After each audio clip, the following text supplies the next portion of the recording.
welcome to the 83rd episode of Fruity Knitting. I'm Andrew. And I'm Andrea. If you're new to the show, our aim is to bring you knitting inspiration from around the world. And to do this, we feature interviews and other segments with a wide range of fibre artists, from knitwear designers to farmers who produce their own yarns, and also other experts who are just making an exceptional contribution to the knitting world. Now, this is a knitting show, but we do consider crochet a very close relative of knitting, so it does make an occasional appearance on the show. And today we're featuring an exceptional crochet designer in our Knitters of the World segment, so we are being a little bit loose with the title there. Yeah. But whether you're a crocheter or not, you will definitely appreciate the skill and originality of today's guest. Absolutely.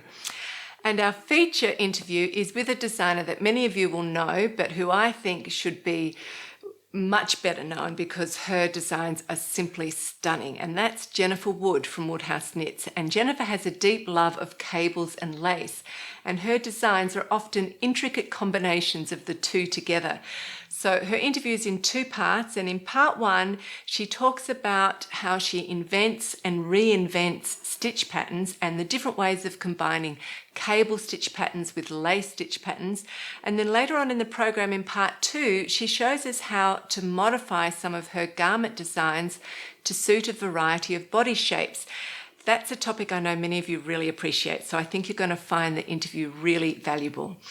I also have done a short tutorial on my latest finished garment here, so there's lots of fun and informative content for you. I'm going to sneak in quickly with my current project. It is pretty well known that I'm not the fastest knitter, so there's not a huge amount of progress, not too much to report, but I do have a couple of things to say. The first thing that I have to say is that I'm knitting the Celine design by Michelle Wong. So I apologise to Michelle for pronouncing your name incorrectly in the last episode, and thank you to the viewers who pointed that out and corrected me. Michelle Wong is the designer. I'm using the Devonia DK yarn from John Arbon. It's the Amber Blaze Textiles, Amber Blaze colourway. And it goes really well with my nail polish, you You're might just notice. So together there, Andrea. I am. I'm a very good television prop assistant. Yeah, you've done props. This is for our daughter Madeline. Now, the next thing I wanted to say is my gauge is quite different to what's given in the pattern because I am using a different yarn to the recommended yarn. Andrea's handling the modifications on that, and that all seemed to be fine, but Andrea seems to be losing confidence a little bit. I'm just about at the point where I'd start the armhole shaping, and Andrea seems to be thinking that it may be a little bit wide and we may actually need to rip back some of my hard work and put in some decreases here. Now, the cardigan is for our daughter Madeline. Madeline's actually in Ulm, which is about 3 hours away from here, sort of southeasty, isn't it? Mm-hmm. Yeah. Something like that. So we don't see her that often. We don't see her very much. And right now she's studying for her end of semester exams, but she is going to be visiting us in about a week's time. So when she gets here, we're going to do a fitting on that, and you'll check your figures, and maybe we'll do some painful ripping back. It's because it's a 2x2 rib and you get a ton of stretch out of it. So it's a little bit harder to really judge how it's going to finally fit. Yep. So we're putting this on hold. So that's on hold. You're putting this on hold. In the meantime, I'm working on the right front. Now, if you look at that piece, assistant, could you hold that up? Thank you very much. You can see the cables sort of go from the bottom left to the top right. They're all going this way on the back. On the front, they all head in towards the middle, which means on the right front, they're going the same direction as that. You can just see it here. Okay, so the right front is the same design as the back. The left front is kind of the opposite. They're heading in the opposite direction, and that actually makes it more complex. The pattern says you do need to have 2 cable needles. I'm sure you can get away without it, but essentially you need 2 cable needles. My challenge is to show you how to do it with none. Yeah, I'm waiting for you to show us how to knit with 1 needle. It's called crochet. Yeah. Anyway, I'm saving that challenge for last. I'm happy working on the right front for now. Yeah. It's beautiful work though, isn't it? It's absolutely beautiful. Madeline, very neat. Madeline will be very pleased. Yeah. Yeah. Slow and steady wins the race. Absolutely. I've been wishing for cool weather all week so that I can be sitting here wearing my Saint Lunaire Griquet for you today. And it's actually pretty warm, but I'm going to keep the jumper on for as long as possible. Yeah, it tells you have to be prepared to suffer for fashion. Yes, or to show off. Okay, showing off always comes at a price. Yeah. So this design is by Jennifer Beale, and I've knitted it in a combination of yarn. So the salmony pink colour below is Nature's Luxury, and this really rich, beautiful dark purple is John Arbon Devonia 4-ply. So Andrew's knitting with the DK weight Devonia and I'm doing the 4-ply up here. So it's finished, but this design hasn't been without its challenges for me, and particularly in my colour choices. It's really difficult to find colours that really need to match very well together just from online photos, and that was where my problem was. But it's finished now and I completely love the way it looks and how it fits. And this is the last time that I'm going to talk in detail about this design, which I've actually grown to love more and more as it's evolved. So what I want to do is just run the camera over it and one last time point out all the lovely little design details and the modifications that I've made. Starting with the hem, it's split at the sides, which makes for a really nice fit, and then it's done in a stitch pattern where you're decreasing and increasing into the same 2 stitches. And on the main body, there's a basket weave eyelet pattern, and you might notice that I have gentle waist shaping, and I did this by changing down needle sizes and increasing them back up again to get the necessary width around the chest. And then the sleeves are 3/4 length, and I made my cuff bands tighter than the pattern so that they fit snugly around my arms and so that there's a slight blousey effect above them, and I think that's really pretty. So going up to the yoke now, the patterning in my version sits higher up on my shoulders than the original design, so on the last few rounds of the pattern I changed down needle sizes to simulate a row of decreases. Then I made up my own combination of short rows and normal rows just to get the fit that I wanted over the shoulders. And you'll see that the front neck is relatively wide and significantly lower than the back neck. That's exactly how I wanted it to fit on me. The collar uses the same stitch pattern as the hem, so that's that decreasing and increasing into the same 2 stitches. And it's knitted flat and then seamed at the back. And that stitch pattern actually creates a fabric that has less stretch in it and more like a woven fabric. So to make sure that my collar lay flat and doesn't gape, I went down a couple more needle sizes than the stocking stitch section below. The next detail that I want to point out is this really beautiful twisted stitch diamond cables which run up the sides of the body and the inner side of the sleeve. So it's a very ornate design which totally appeals to my sensibilities, and I'm totally happy with how it's finished. I like the fit around the neck. Yep. It's lying flat, which I'm really happy about. Yeah, it's beautiful. It sits really well. You like it, don't you? Yep. Good. So I want to show you this material that some of you will remember. I bought it. It's a wool tweed, and I bought it at the Edinburgh Yarn Festival earlier this year. And I just saw it and thought it actually goes, I think, with my new jumper. Yep. Yeah? Yeah, I'm not the expert on colours. The pink and the purple are obviously there. The green, I'm not sure. It's sort of a teal, a light teal, and I think it does work. What I love to do is to see how many patterns I can combine together and get away with. I think I've got this. The limits, I'm dolls. Sure in my previous life I was living in the Baroque era, right, because I just love ornamentation in every form. Yep. Anyway, I do think that they go well together, so I just need to find a good skirt pattern that will suit me, and I can make them up together. Yep. So some of you might have difficulty in avoiding the little gaping holes on either side of an underarm seam when you're finishing a yoke sweater. So I've made a short tutorial showing you one of the ways that I avoid these nasty little gaping holes. I hope you find it useful. Straight after the tutorial, you will be serenaded into part 1 of our interview with Jennifer Wood by the great jazz singer Bing Crosby, and he's singing a song that my grandfather used to sing to me when I was a little girl.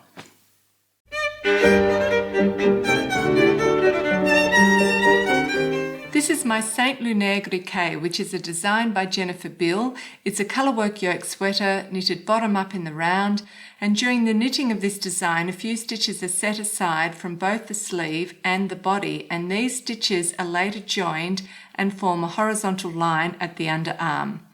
So in this tutorial I'm going to show you how I join these live stitches together and how to avoid having little holes in the corners of the underarm.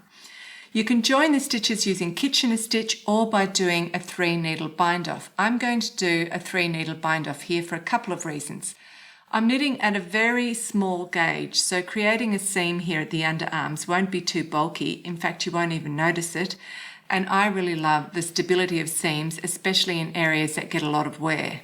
Also, you can see that this design has a really lovely twisted stitch cable pattern here set against a reverse stocking stitch background.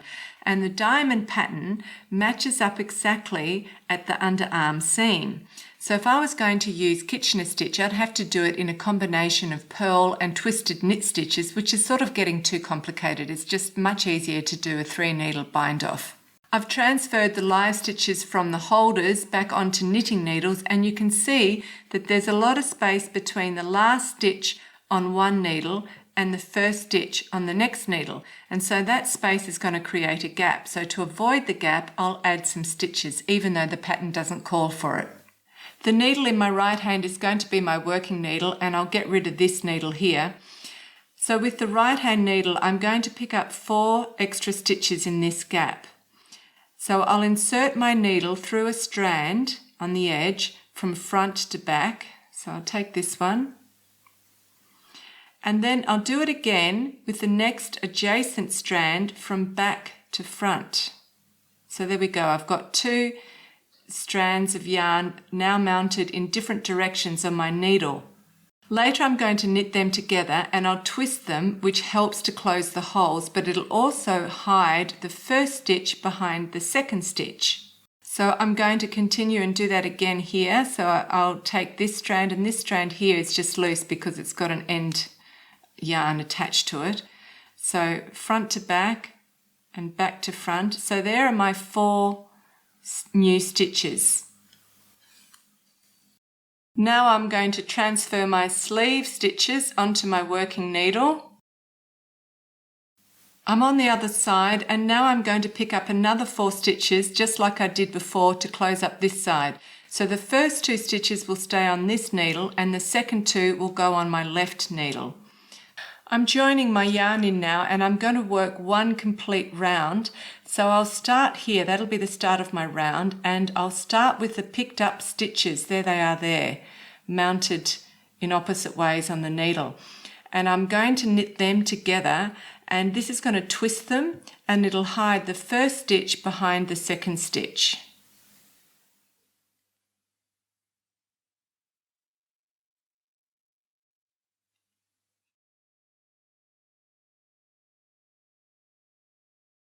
I'm going to knit across these body stitches now, and I'll do that in pattern. I've knitted across the body stitches, keeping the pattern correct, and now I'm up to these 2 stitches which were picked up, and you can see that they're mounted in opposite directions. So I'm going to knit them together like this. That twists them and it hides the first stitch behind the second. So I've completed a full round of knitting now. I started off with 17 stitches on each needle, and then there was big gaps on either side, so I picked up 4 stitches on either side. I knitted them together in 2 lots of 2 stitches. So now I've got 19 stitches on each needle, and you can see that those gaps on both sides have been completely reduced. So now it's time to turn the garment inside out with the wrong side facing, and we'll do the 3-needle bind off.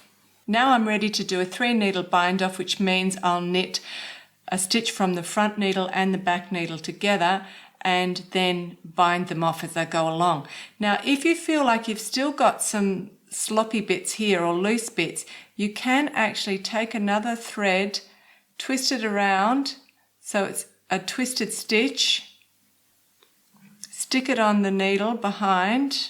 It's a little bit, and now what I'll do is I'll knit the first stitch on the front needle with the first 2 on the back needle, and that'll also tighten it up even more. So I just do that there.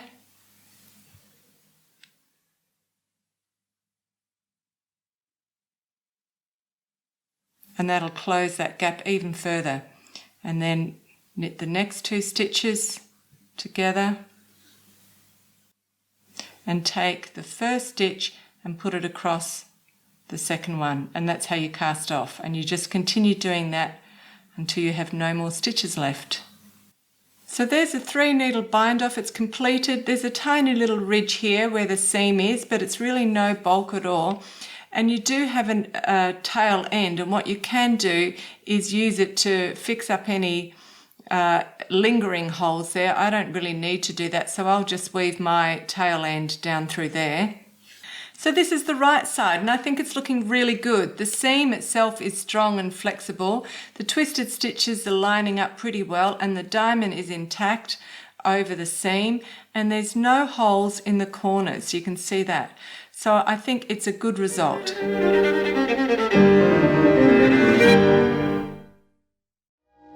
Beautiful dreamer, wake unto me. Starlight and dewdrops are waiting for thee. Sounds of the rude world heard in the day, lulled by the moonlight, have all passed away. Beautiful dreamer, queen of my song, list while I woo thee with soft melody. Gone are the cares. Welcome to Fruity Knitting. My guest today is Jennifer Wood, the designer behind Woodhouse Knits. Jennifer's been designing knitwear since around 2009. She mainly designs garments, and she has a very distinctive style, typically using cables or lace or stunning combinations of the two together. In 2016, Interweave published a collection of Jennifer's beautiful and sophisticated designs in a book called Refined Knits. And in our interview today, amongst other things, Jennifer's going to talk about how she invents and reinvents stitch patterns and how her designs can be modified to suit different body types. So her designs are very beautiful, as I've just said, and Jennifer herself is very charming, so I'm sure you're all going to really enjoy getting to know her. Welcome, Jennifer. It's really great to have you on Fruity Knitting. Thank you so much. I'm very excited and also a little bit nervous about being here, but hopefully it'll all be good. You'll be fantastic. Okay, so let's start with just a short account of your knitting history, because I know that you learnt to knit in a fairly unusual way. So tell us about that, and then go on and describe how you transitioned to designing.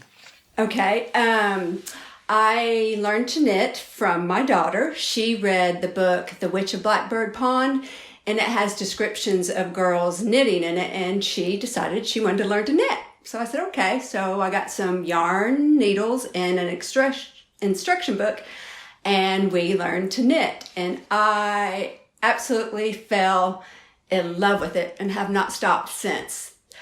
I love how when you're knitting and your hands are busy, your mind is just free to wonder and just ponder all kinds of things. And I don't know, something about it just grabbed me. Now, before my knitting life, I studied biochemistry, which is really just studying the patterns of chemical processes that occur within your body. And then I also studied ballet, which gave me a sense of form and grace and taught me when you take care of the little details, the big picture falls into place. And then around 2009, I started designing. My husband was in real estate, and the real estate market crashed, and it looked like money could get really tight for us. And I thought, oh no, if I can't buy yarn, I can't knit. And what do you do if you can't knit?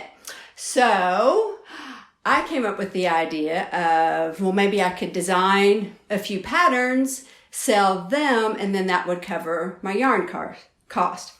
Of course, I had no idea what I was getting into and had no idea all the learning that would be involved in that. So at that point, I was just knitting hats and scarves. I had no idea how to knit a sweater, but my local yarn store had this book, Knitting from the Top by Barbara Walkers, and that is how I learned to design sweaters.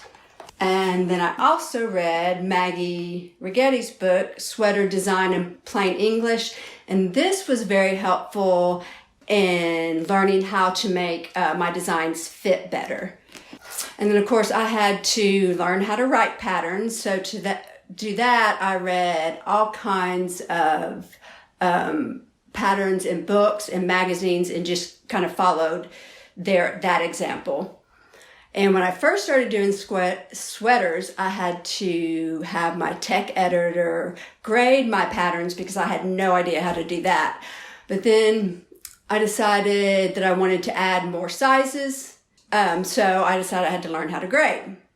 So then to do that, I studied all kinds of size charts and conquered spreadsheets. It was kind of crazy. It was all by trial and error and just trying things to see if it worked. And if it didn't work, I'd try something else. But I discovered I really liked grading. And I feel that it makes me a better designer because it gives me the picture of how the whole sweater kind of comes together physically. Well, we're going to go into your sizes and grading and adapting patterns later, but I want to go very quickly off topic for a minute because we have viewers from all around the world and people just love to hear about different places. And Right. I know that you live in a really beautiful area. So Yes. Can you give us a description of where you live and say a couple of your favourite things about the local area? Well, I live in East Tennessee in the foothills of the Smoky Mountains, and it really is so beautiful. There's rolling hills, and you can see the mountains, and it's just very, very green. And there's lots of trees, and I love trees. I actually live in a valley that's right outside Knoxville, and we have cows and hay fields, wildflowers. There's a creek, there's a pond, and then these big old cedar trees. It's just pretty much ideal. I just love it here. And all my family is close by, so it's home to me. It sounds ideal, actually. And like I told you earlier in our conversation, a few years ago, I read Dolly Parton's autobiography. Yes. And since reading that, I've been quite intrigued about the Smoky Mountain area. It sounds really gorgeous. It really is. But let's get back to your designs. If I were to describe your designs, I'd say that they are very feminine and elegant and definitely very wearable, but also somehow a little otherworldly. Some of them have a hint of a costume piece from a book or a movie about them. So how would you describe your work and what kinds of themes inspire you? Guess I'm just kind of a romantic at heart, and I would say my design has like a contemporary romantic feel to it. I'm sure all that time I spent in ballet costumes has influenced it some. And also, I am absolutely obsessed with 19th century British literature, Dickens, Austen, the Bronte sisters, Wilkie Collins, just to name a few, and I'm sure that has influenced my style also. I love traditions and how they influence us. We are all a part of history, and history shapes us. But I also like trying new things and expanding my horizons. So I try to bring both of those aspects into my designs. But I do notice that quite a lot of your designs use the compound raglan shaping on the shoulder. So can you just tell us a little bit about that? How is that done and why do you like to use it? Okay, that I learned from Maggie Righetti's book. It is based on the idea that when you do typical raglan shaping, you kind of get a square. And we are not square. So often you'll see in raglans, you may have get that extra fabric right in there, and that's because that's kind of where we're not shaped square. So a raglan goes more from here and then down and then that way again.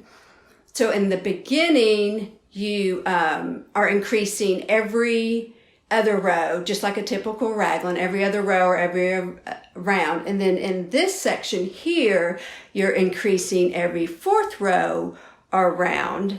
And then when you need it to curve back under here, you go back to increasing it every other row or round again. And it just makes for a lot more flattering fit. Okay, now what about cables and lace? Because I can see already behind you there is lace and cables there, I think, on every one. You obviously love working with cables and lace. I don't even know how you describe why you love something when it was like love at first sight, or I guess you'd say knit at first knit. Cables and lace just instantly captured my heart. They are both like rooted deep in history, but there's so many things you can do with them. It's very easy to create modern styles with them. I think cables are amazing because there's all these different patterns you can make with them just by really moving purl stitches around. That's kind of basically what you're doing. And then lace is just breathtakingly beautiful. And then when you combine the two, I feel like you're uniting strength and grace. The cable, I feel like, is kind of like the strong pattern, and it adds strength and structure to a garment. And then the lovely lace just adds beauty and grace. Yeah, that's a really lovely description. A very romantic description Yes. too. That's lovely. Okay, but let's talk more in depth about designing with cables and lace and also combining the two together. How do you go about inventing and reinventing cable and lace patterns? I just love stitch dictionaries. I could spend hours poring over them. I have all the Barbara Walker ones and every Japanese stitch known to mankind. And then I also have this Estonian one here by Nancy Bush. The Barbara Walker and the Japanese have both cables and lace in them. And of course the knitted lace is just lace. So this here is Ella, and this center lace design here, I just fell in love with it and wanted to build something around it. So you can see here that it has this little curved shape. So I picked a cable pattern that has a curved shape. I don't always pick out ones that have the same shape when I'm picking out complementary stitch patterns. You can go with different shapes and they can still work well together. This stitch here is a wrapped stitch with the yarn over. It's very common in the Japanese stitches, and I actually use it quite often in my patterns. And for this one, I used it for the buttonhole here, and the yarn overs make the buttonholes. And what's really nice about this is you can place your buttons, as close or as far apart as you want. That's really beautiful. So you start with a central pattern, and then you find ones that are going to complement it, that you can border it going outwards. Yes. And with this one, I kind of pulled it all together and gave it some structure with these 1x1 cables going the opposite ways, and those are also called right and left twist stitches. This is a piece that I did for Carol Feller's book, Echoes of Heather and Stone, which celebrates ancient Ireland. So I used high crosses for my design inspiration on this. And these border cables here are based on Nora Gown's swing cables from her Knitted Cable Source Book. That's it. So that's where I began this design. And then to make it more intricate, I added this circle cable here. Now, in just about every cable stitch dictionary, you'll have some form of a circle cable. This one has a circle within a circle. And then for the back, I took that circle cable and put it in an alternating pattern because I just like the way it looked that way the best. And then on this one, instead of doing a straight edge that you normally have on a between your knitted stitches and your reverse stockinette stitch, I decided to let it follow the curve of these circle cables. And that's really easy to do just by doing 1x1 cables, and you can just move the knit stitches in and out like that. Have you got some designs where you show where you can talk about how you've combined lace and cables together? Okay, there are many ways you can combine cables and lace together. One way is where your cable pattern and your lace pattern are kind of equal. And we will look at Ella again for that. If you take half of this lace pattern here, it's about the equal size of this cable pattern here. So even though they're arranged different, like the two halves of the lace are right next to each other, and then the cable here, the cable halves are separated, or they still take up approximately the same amount of space on the pattern. So it's pretty equal there. Another way you can combine them is you have either the lace or the cable dominate each other. And we'll look at Kiwi for that. And you can see you have this pretty dominant cable pattern down the center here. And then just little eyelets decorating that. So definitely on this one, the cable's more prevalent and the lace is there just to add, a little pretty touch. And then the third way is you'll start out with either cables and lace and then transition into the other. Corin here is a good example of that.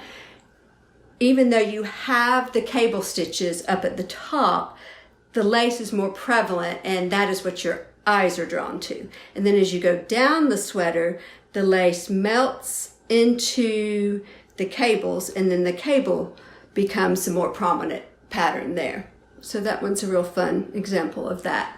Now, what about reversible cables? Because I know that you've used them. Can you just show us where you've used them, and also tell us how they're done?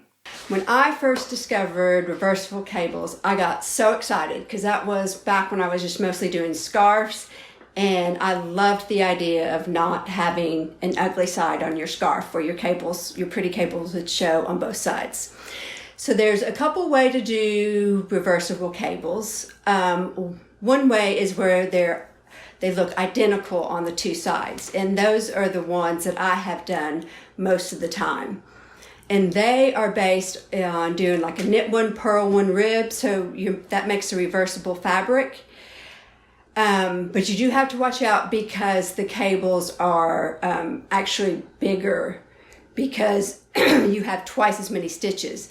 You'll have what looks like a 2x2 cable, and it will actually be a 4x4 cable because all you're seeing is the knitted stitches, but underneath each of those knit stitch is a purl stitch. So you have to be careful about doing cables too big. Because like if you picked out a 8x8 cable, it would actually become a 16x16 cable. That would probably really distort your fabric. So it's best to stick with a little bit smaller ones there.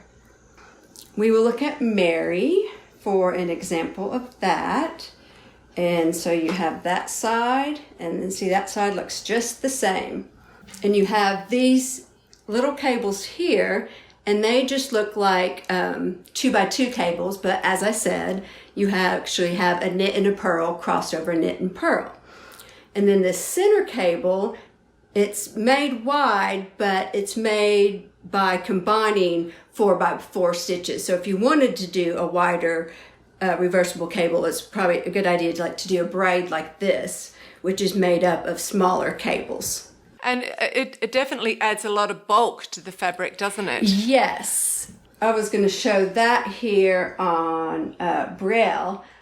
This is how you can use a reversible cable on a scarf. And you can see here, it does bulk it up. So this part here is thicker than the body part. But what's nice about doing it on shawl cables is you can wear your shawl cable like that, or you can flip it over and it still looks good because you have no wrong side row. And Yeah, that's great. yeah, this one too is made up as a braid, as you can see, so it's made up with the smaller cables. The other way that you can do reversible cables is where it looks good on both sides, but it's not identical. And this is really just cables who happen to have a good looking wrong side. And you just work them as you do normal cables. And Ada here is a good example of that. So you can see on what's considered the right side, you have these nice little circle cables here. And then if you look at the wrong side, I'm going to halfway turn it out here, you have this really pretty, almost diamond shape. Yeah. I just think that's really interesting. I actually like this side better. But it's one of the fun things of knitting. You can get 2 sweaters out of one.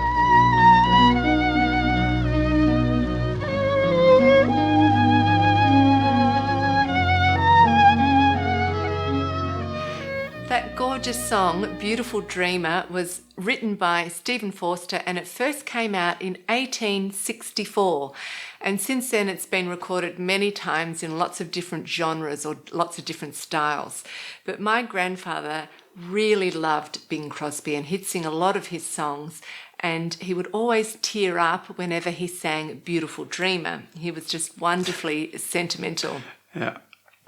And my sisters and I, we called my mum's parents Mama and Papa, and my school holidays spent with them were really the total highlight of my childhood. They lived by the sea, but they also had sort of like a garage shed kind of beach house in a very remote area, Coffin Bay. It's probably one of the most stunning areas of Australia's coastal line. There's hardly any people there, but it's breathtakingly beautiful.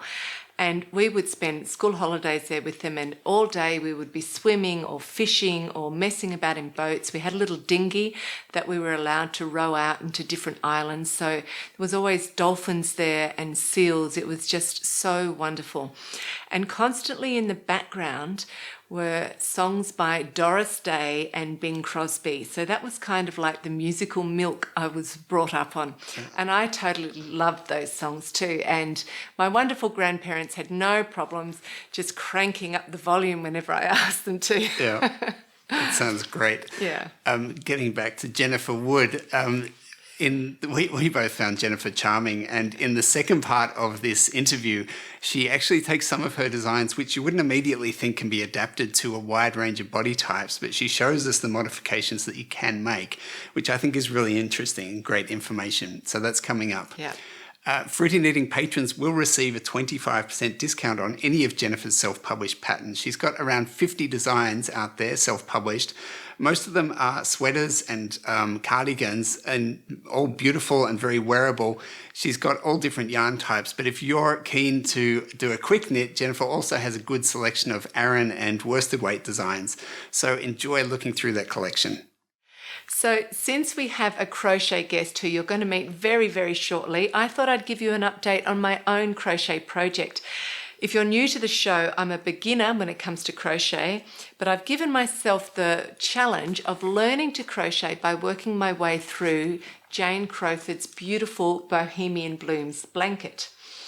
So this is going to take me at least a year to complete because I do have long breaks from working on it. But here's a picture of it. It's a stunning blanket and it's inspired by English artists and country gardens, and it includes flower motifs, butterflies, circles, bobbles, textural layered pieces and beading. And there's 41 pieces in this blanket, and the patterns are presented in order of skill level. So they get progressively more complicated, building on the techniques learned in the previous pieces.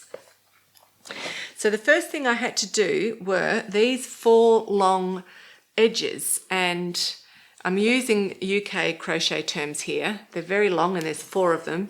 All I had to do here was the UK double crochet and 1 surface stitch here, and that's that deep or that dark pink. So that's all those done. You can see I have to show off my work because it did take a while. The next step were 8 of these tiny little squares, which are going to be corner squares. So there's 8 of them, and my repertoire increased to include the half treble, treble and double treble stitch, and the front post stitch, and again, that's that, I always try to look for a nice neat one to show off. I think this one might be slightly neat. No, it's not neat either. Do you know what? Do you know what my experience of your crocheting is? What? You sit here, because actually Andrea sits here in normal life, and she sits here and she goes treble, double, and then she goes double, treble, and she gives me a running commentary on what's going on. I'm sort of learning it all by osmosis. That's because we're watching television at the same time, and I'm doing a wave stitch, which means I have to make bigger stitches and smaller stitches, and I can't get confused. Three double trebles. Yeah. Anyway, as I was telling you, my repertoire increased on this one by half treble, treble, and double treble, and front postal stitch. And the front postal is that dark pink stitch there. Then next came these larger squares, and I've nearly completed 3 of them. I've got 4 of them. I've picked the neatest to show you. Here it is here. And this square is meant to echo ideas of wandering or meandering garden pathways and other elements of a cottage garden. So I'll put up a closer photo for you to see. And you can see these wave stitches. So they're just combining double crochet, half treble, treble, double crochet, and then back again. So that's why I needed to say that out loud while we're watching television, just to make sure that I put them in the right places and my wave actually looks like a wave. And then you'll also notice that there's 3 bobbles, so I had to learn them. They're actually easy and fun to do. And then right at the top, you'll see a row of beading. And this was the first time I've actually done beading in crochet or knitting, but it's very easy to do once you know how to get these tiny beads onto the yarn. So it was around midnight when I was actually up to the stage of putting these beads in, and you can see there's only a few rows after the beading, so I really wanted to push through and get it finished and get my sample finished. But I was completely stumped because I didn't know how to get these beads, which have got really tiny holes, onto my rather thick yarn. So I played around for a while and then eventually just gave up and looked up Jane Crowford's tutorial, which I should have done to start off with. But you know what it's like at midnight when you want to push through. You just try to do it yourself. Do things the most ineffective way possible. Exactly. You know? Well, there is actually a really effective, interesting way. So I thought I would show you a little bit. You may not be able to see in clear detail here, but here's my yarn, and you want to get these tiny beads, and there was 24 beads onto the yarn, and you bead the yarn before you work that row. So you get out a needle, which is a normal. Okay.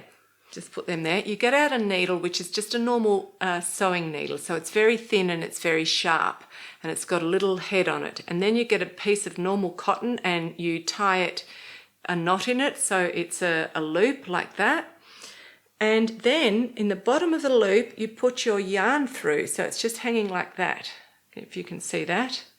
You may not be able to see this thread, but you're finding this fascinating, aren't you? Look, to be honest, I'm just thinking you needed a tutorial to figure that out. Okay, I don't have a brain like you.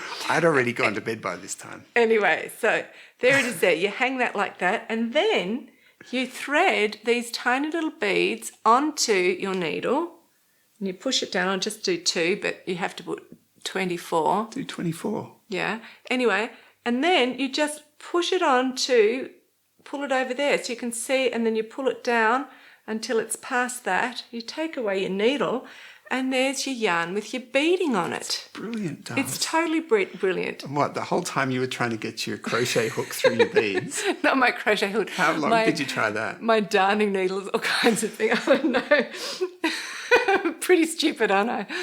Anyway, we have to move on. So our woolly wormhead, Carl, has come to a close. Yep, that's right. So thank you very much to everyone who took part in that, especially if you managed to get your finished projects into the finished objects thread.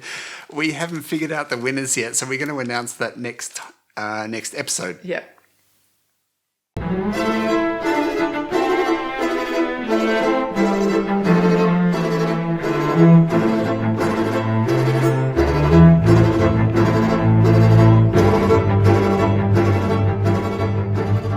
Hi, my name is Megan Conway Lapp, also known as Crafty Intentions, and I crochet.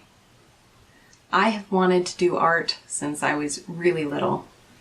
And you could find me in the basement sculpting or painting or drawing, mostly sculpting. And that led me to ceramics classes and sculpture classes and a summer at Maryland Institute College of Art, all the way to Lafayette College, where I graduated with honors and a double major of art and music. But I had no idea what I wanted to do with that degree after I graduated, so I ended up spending the next several years working for Carnegie Mellon University as an events planner. And in my spare time, every moment outside of work, I was experimenting with different crafts and art that struck my fancy. I sculpted with packing tape and wire and fabric and polymer clay and tissue paper. I quilled and scrapbooked. I cross-stitched and embroidered. I learned to hand sew and eventually learned to machine sew for apparel and toys and quilts. I even learned basic knitting, but nothing held my attention for a long period of time until I found crocheting. I went to a friend's baby shower and she received a beautiful crocheted blanket, and I absolutely needed to know how to do that. So I went home and taught myself to crochet. I used patterns and YouTube tutorials. And I started with blankets and scarves and moved on to hats and baby booties and toys. And at some point, years later, the crochet stitches started to feel like Lego blocks. I could build with them and create shapes and creatures, one stitch at a time, as though I was 3D printing it row by row. And that was so exciting. So I started to improvise in patterns and make up my own stuff. And eventually I wrote my first pattern and published it for an octopus. I published it including 2 different options so that you could make it very simply with dangly tentacles, or a little bit more complicated with bobble stitches underneath to look like the suckers on the bottom of the tentacles. And that was so much fun to do that I knew I wanted to do it again and again. And that was around the same time in 2017 that my husband surprised me for my birthday by registering Crafty Intentions as a business. And I opened a gift bag full of tax documents for my birthday. That was 2 years ago, and now I have 26 patterns available. Soon after I registered my business, I published my 3rd pattern for my dragon. It started as a basic pattern, but I did eventually publish 4 more additional or supplemental patterns for added extra detail so that you can customize your personal dragon project even further for things like extra large epic wings or dragon scales down the back or new ears, different front legs, different tail ornamentation, so many other options. It took me 5 months to design and publish just this basic pattern alone, and it is fairly complex, so I designate this pattern as an intermediate skill level pattern. It uses mostly single crochets with increases and decreases in American crochet terms, but I also use half double crochets, double crochets, triple crochets, and slip stitches. The wire armature in the dragon is fairly simple. There is a spinal wire going from the nose of the dragon to the tip of the tail, and wire that runs through the top of the wings so that it is posable. After I published the dragon pattern, I definitely wanted to write a unicorn pattern next, as unicorns are my absolute favorite. And after I completed the unicorn pattern, I had to take it a step further and create a unicorn mermaid pattern, or a hippocampus. Half fish, half horse. The challenge for this pattern for me was in writing these 2-dimensional tail fins and making them really interesting looking, as well as dorsal and side fins. And I got so into it that I actually wrote 5 different styles of tail and side fins. So the other 4 styles are available as an add-on or supplemental pattern. And I also utilized the short rows for the curve of the neck and the back of the neck. I used the same sort of wire armature as a wire running from the nose of the unicorn all the way down to the tip of the tail, so it is posable. Mostly this is comprised of single crochet stitches, but also half double crochets and double crochet stitches. The tail in particular includes a stitch I came up with just for this pattern that I have called a single crochet, half double crochet decrease. And that's why the tail can look like this. After the unicorn mermaid pattern and the slender, willowy styles of unicorns that I had been dealing with so far, I decided to write a different style horse like a Clydesdale. Much curvier, much stockier and sturdier, which is good because the challenge for this one was in part to create something that could stand on only 3 legs and these great big feather wings that needed to be supported. So the wire armature for this one is very similar. There's a wire that runs from the nose of the horse to the end, and then wire that also runs down the legs and circles at the bottom of each hoof so that it has the strength to stand under the weight of these wings, which also have wire through them. The wings are comprised of 3 separate feather panels, one for the back, center, and edge. And they are, because of the wire, they are posable, so that you can position them however you like. And this has the similar issues to the dragon of sewing technique. So when you add the limbs, it is incredibly important to finish every piece that you've created, pin to attach, and then sew. And I do have YouTube tutorials that cover it, but it is so incredibly important to finish every piece before you begin to assemble so that you know it can stand firmly and steadily on a flat surface before you start to sew to attach. After my Pegasus pattern, I knew that I wanted to write a Phoenix or Firebird pattern. And I knew I could do it because I had already learned how to complete a feathered wing. These are slightly different because they are only 2 panels as opposed to 3, so they're much lighter weight and they are much smaller. The main challenge for the Phoenix pattern was in the creation of the feet, the bird body, and the beak. The feet turned out to be not as much of a challenge as I thought they would be, and I did make them in 2 separate pieces, the leg and then the foot, that are formed around the wire. After the Phoenix pattern, I knew that I could use what I had learned from the dragon, the Pegasus, and the Phoenix to create a griffin. A griffin is a half eagle, half lion, and so I knew I could use the similar shapes of the dragon body and what I had learned to create that, the feet from the Phoenix pattern, the wings from the Pegasus and the Phoenix, the feathering for the tail, and the beak and the feathered head were the new challenge. The feathered head is created from 14 separate feathered pieces that are pinned on in a really specific order and then sewn to attach. And the beak took me a while, a lot of writing and rewriting to create it the way I wanted it to look, which is a predatory eagle-style beak. This is extremely sewing intensive, and I would categorize it again as an intermediate level pattern because of all of the sewing. My previous projects are always leading me to new things now, and I am so excited for the things I have in development, like a spider and a butterfly body with 4 different styles of wings that are also compatible with the dragon, so that you can make little flutterby dragons. I'm also in development of a songbird and a jackalope pattern, which is a jackrabbit with antlers. I just completed this prototype today. So I'm excited about what comes next, and I can't see myself stopping designing these things anytime soon because I'm having such a good time with it. And I'm so glad to get to share it with you. Thank you.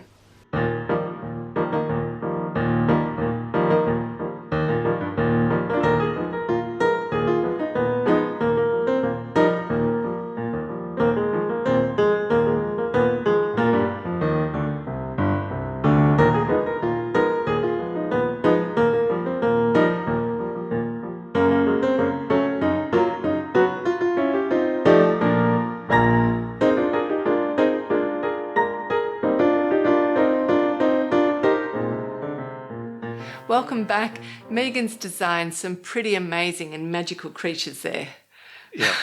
She obviously puts in tremendous detail and care into her patterns, particularly so that they can stand up straight and be posed in all different directions, and also so that the body shaping looks really authentic. That's right. She's bringing her sculpting experience into that. I thought that was fascinating. Like the back thigh of the horse, I thought just looked very muscular and it looked great. Now, we want to remind you that we have a year-long crochet along happening, so for the whole of 2019, and you can enter in any project that you wish to and as many times as you wish to. So if you yourself do not play with magical creatures, I am sure that there is somebody in your life who would love to play with one of Megan's magical creatures. Lately, we've had a couple of requests asking us to produce a video showing the work that goes on behind the scenes. I am planning to do a couple of sessions with our patrons covering some of the more technical areas, which I think will be fun. But there are a few reasons that we don't want to do a more general behind the scenes video. One of these, and maybe one of the main ones, is that most of the work that we do is just not that glamorous. Both Andrea and I spend many, many hours in front of the computer and we're just doing hack work. It's just stuff that has to be dealt with and it really wouldn't make for very good viewing. Yeah. And even with our guests, we love having guests on the show, and obviously it's a real privilege to be able to work with them. But there's still a ton of routine work that just goes on working with the guests. There's always a lot of research happens to start off with to make sure that the content is going to be really informative, but then also to make sure that it's well presented. And we do a fair bit of work together to make sure that the technical side of each interview and segment is going to work well. And it's our aim to present the guest always in the best way that we know how to. So I'm sure you'll understand and appreciate and respect that part of that is not revealing the less glamorous side of our collaboration together. So we aim to produce a show that is a real pleasure for you to watch, and part of that is to make it look effortless. But the irony is that feeling of effortlessness is actually the result of a lot of effort, particularly in areas, or even in areas that you just wouldn't think of or, wouldn't be obvious. And we now have 83 episodes out there, and we think that each episode is really fantastic. We're very proud of all of the episodes, and we do constantly get people telling us that they're binge watching through all of them. That's fine, but please do respect the work that we've put into it and become a patron. Thank you. Yeah, thanks very much. Coming up now is part 2 of our interview with Jennifer Wood, so that's going to be great. We've really enjoyed having your company today. Thank you very much for that. We'll be back in 2 weeks' time. Bye. Bye. Beautiful dreamer, wake unto me. Starlight and dewdrops are waiting for thee. Sounds of the rude world heard in the day. So Jennifer, what are your tips for choosing yarns for cable and lace projects? Okay, I like to choose a yarn that has some bounce to where, like, if you pull it, it stretches, and then if you let it go, it bounces back. That will give you the stitch definition you're looking for, like cables. And I find wool has a very nice bounce, so I usually go for a wool or a wool blend. Now, 3-ply is considered the best for cables, and 2-ply is considered the best for lace. Now, that doesn't mean you have to use those yarns. They are the ones that will make your cables pop the most and make your lace look crisp. But it kind of depends on what you're looking for. Let's say you wanted like a more rustic look, then you could use a single ply, and the softer look of the cables will give you a more rustic look to your sweater. Okay. And then if you're mixing lace and cables, for those I do usually like to go with a 2-ply or a 3-ply. Like Ella that I was showing you, it's made with Polka Dot Sheep Ski Town Sport, and that is a 2-ply. And then Corin was made with Madeline Tosh Pashima, and that is a 3-ply. Now, if you're doing lace all by itself, you can actually use a non-wool blend. I have seen lace worked in linen that was just absolutely gorgeous. And then you also, when picking out yarns, you want to think about color. I like solid or semi-solids for lace and cables. I feel like if you use a variegated yarn, you have the yarn and your stitch pattern in competition with each other. Like you have the yarn is going, look at me, and the stitch pattern will be going, no, look at me. And I feel like you don't see either one. Definitely. Now, yeah. I have noticed with all the fun speckled yarns that are out there that some people are using them for cable and lace. And, if you like that, that's fine. You can, go for it. Okay, now what about a bit of advice for reading lace charts and cable charts? I really like working from charts. I feel like they help you visualize how your knitted garment will actually look, because the symbols on the chart resemble the patterns that your stitches will make. And learning to read your knitting is very, very helpful in working from charts, especially if you tend to forget what row you're on. And to do that, you knit a row and then you stop and you look at the stitches on your needle and you look at like what a knit two together looks like, or an SSK or a yarn over. Then you can compare that to what is on your chart. And then you knit another row and you look back at that again at the first row that you knit, because now the stitches are off the needle and you can see how they look, within there, and compare that to what's on the chart. And as you practice this, you will learn to read your knitting, and that's just very helpful. Then another thing you can do is study the pattern of like the yarn overs and the decreases. Often decreases will like make diagonal lines this way or that way. Sometimes they're stacked on top of each other, or sometimes, they'll go back and forth. And if you study those, that kind of gives you a feel of it. And I feel like all lace knitting has a rhythm to it. And if you can pick up on that rhythm, it just makes your knitting so much easier. So those are the things that I found helpful when I first started learning to work from charts.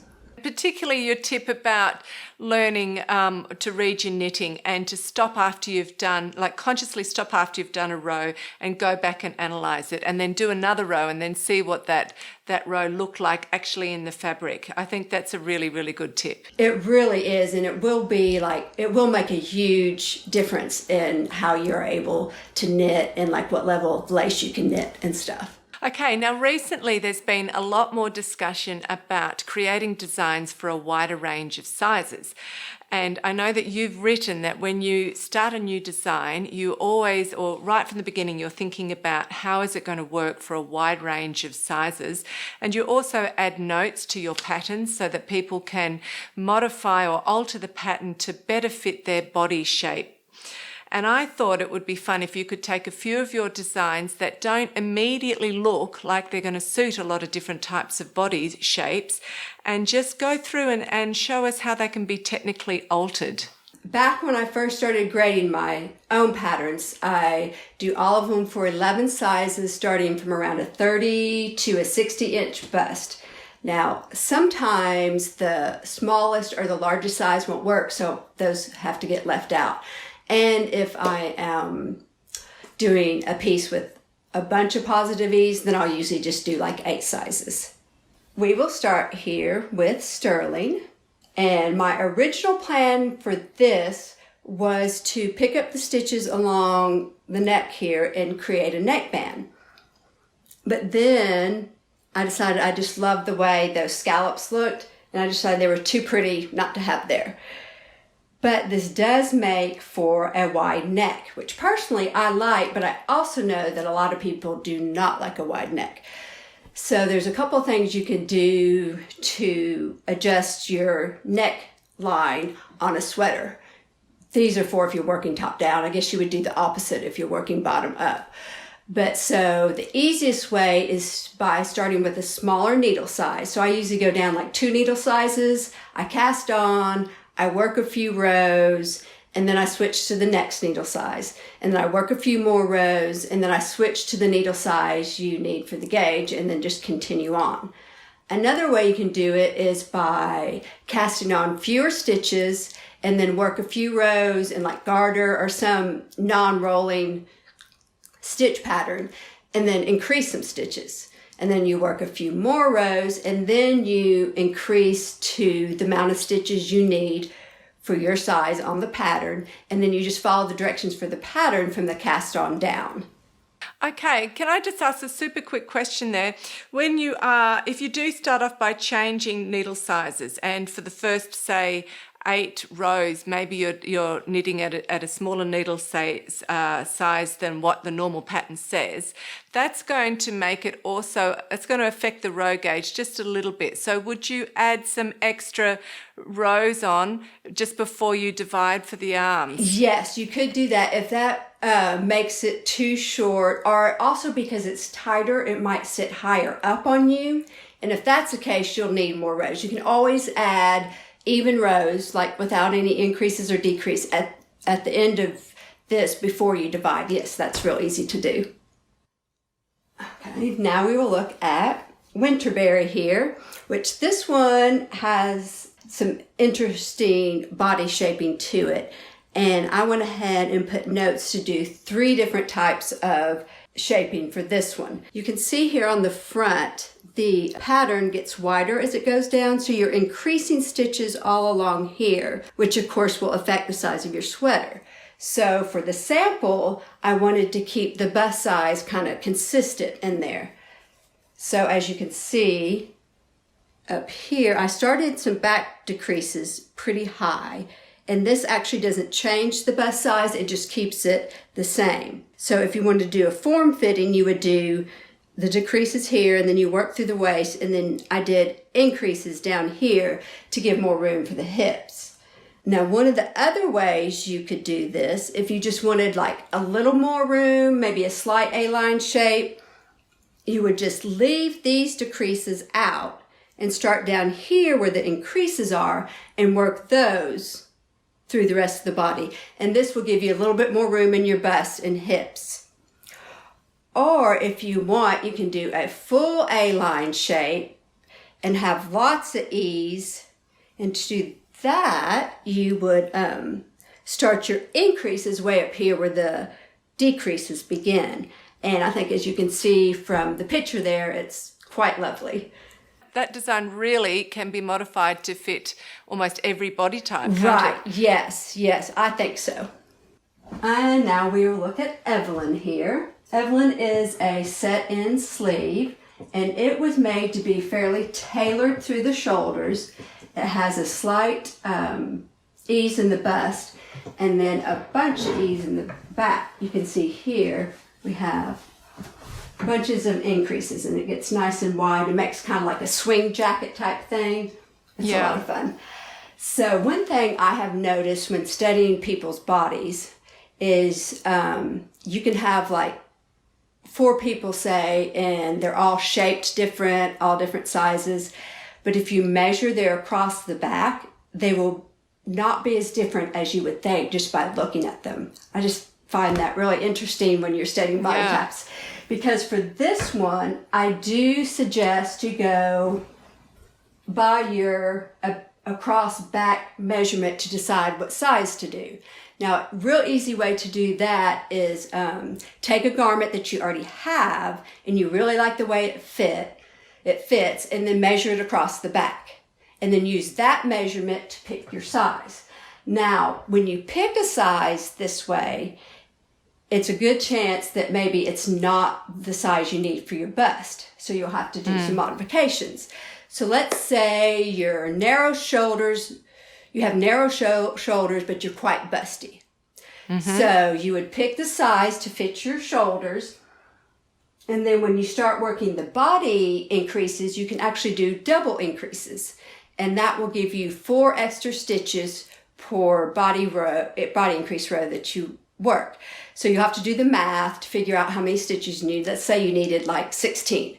So for 4 of the body increase rows, you're going to do double increases, and then that will get you to the count that you need. And for that, I would suggest doing it closer down here to the underarm, and the shaping will look better. Now, another thing you can do is cast on more stitches under the arm, but that will affect the size of your sleeve. And also, I would caution against doing too wide of an underarm cast on. I'm not sure how that would look on some body types, but if you have tried that and you like the way it looks on your body, go for it, because that's a very simple way to modify that. Now, what about if you've got broad shoulders but you're fairly flat-chested? The size you pick out for your cross back will probably be too big for your bust.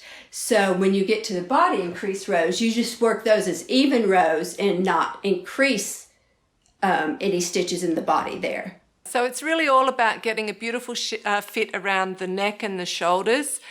Yes. I feel like with set-in sleeves, they can look kind of sloppy if they don't fit you well through the shoulders. So that's just a really good way to get the fit you want through the shoulder part. Okay, now we will look at Morin. And it is a set-in sleeve, just like Evelyn. So for the top part, you can do the same things I was talking about for Evelyn. Now this one has, in the pattern, it has no body shaping past the underarm. But since it has these stockinette stitches, or these areas of stockinette stitch, you can very easily add some body shaping. Let's say you wanted it more form-fitting. Well, then you would start, I usually start around 2 or 3 inches below the armhole. And you would start with some decreases, then you would work the waist, and then you would start some increases to let it fit around your hips. Or if you want a more A-line shape or just a looser fit, then you just do all increases and no decreases. And this one, since it does have a lot of stuff going on here, a lot of pattern stitches, it's good for larger sizes because you don't have the stockinette stitches are more the larger stockinette stitch areas are more balanced with the pattern stitches. And also on this one, on the larger sizes, I did do a wider design here on down the side. That's great, because that can be the problem sometimes, can't it, with grading up or grading down? Yes, proportions are so different. And this one is actually the first time I ever used Japanese stitches, and that's why I fell in love with them. So that's kind of fun. That is a stunning design. That is just gorgeous. Thank you.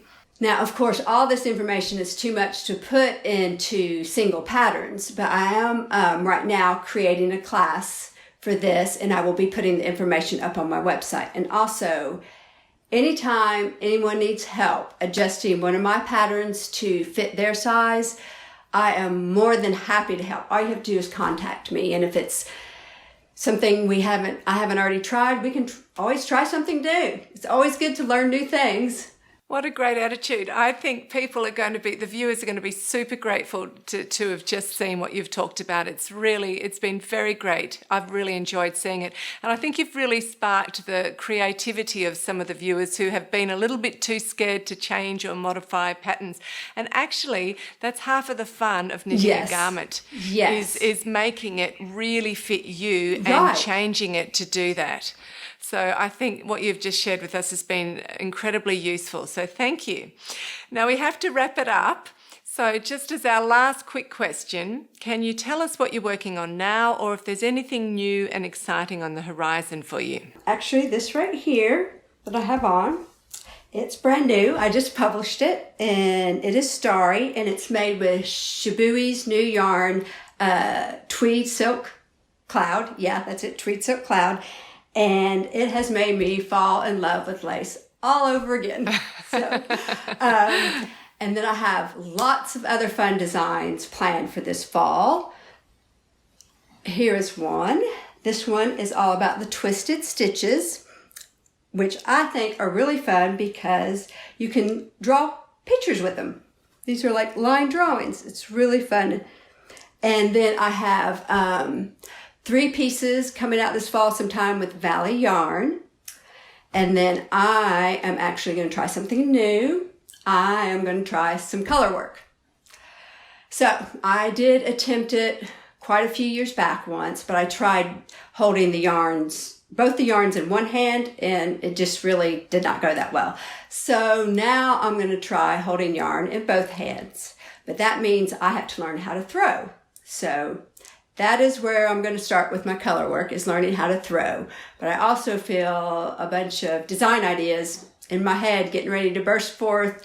So we'll see. Hopefully I can get the technique down so I can design some with them. Oh, that'll be so exciting. That's true, because when I think about it now, I haven't seen colour work, and it would be exciting to see what you come up with. Yes, I'm very excited about it. And then also, I'm always encouraging my knitters to try new things and expand their horizons. I'll get emails like, oh, I just love this design, but I just don't think I can knit it. I'm like, yes, you can. You can do it. I will help you. We can take it one step at a time.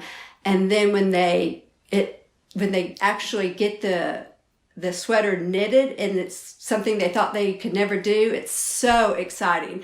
It's actually one of my favorite things about this business. So I'm going to have to do what I always tell them to do and expand my horizons and try a new technique. Well, I wish you all the best with it. I'm sure you'll get it under. Yeah, I think it's a good idea to do two hands. I love colour work. Yeah, you are really good at it too. Well, I've done a lot of it, but I might go down it. I haven't done a lot of combining lace and cables, so I might take that road for a while you're taking colour work. We will have lots of fun. Absolutely. Well, it has been a tremendous amount of fun just being here with you today, and I think the viewers will also think so too. So thank you again so much for being so generous with your time. Thank you.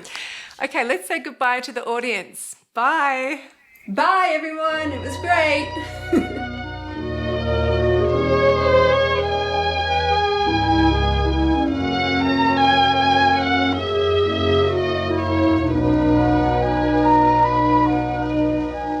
Beautiful dreamer, wake unto me.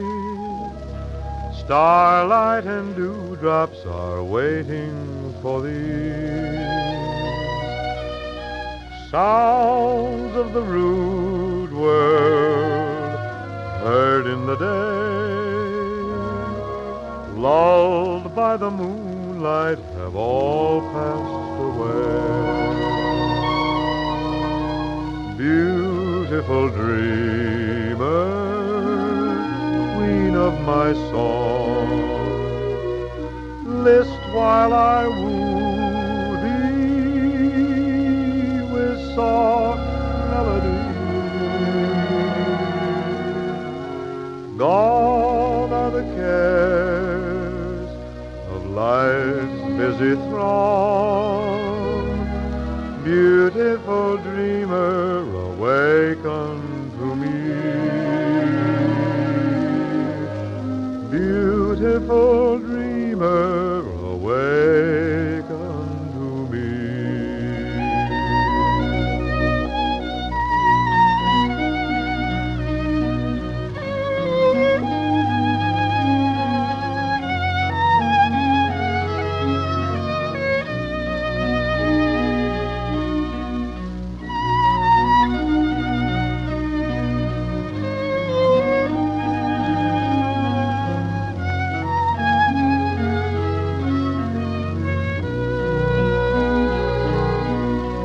Beautiful dreamer, queen of my song, list while I woo thee with soft melody. Gone are the cares of life's busy throng. Beautiful dreamer,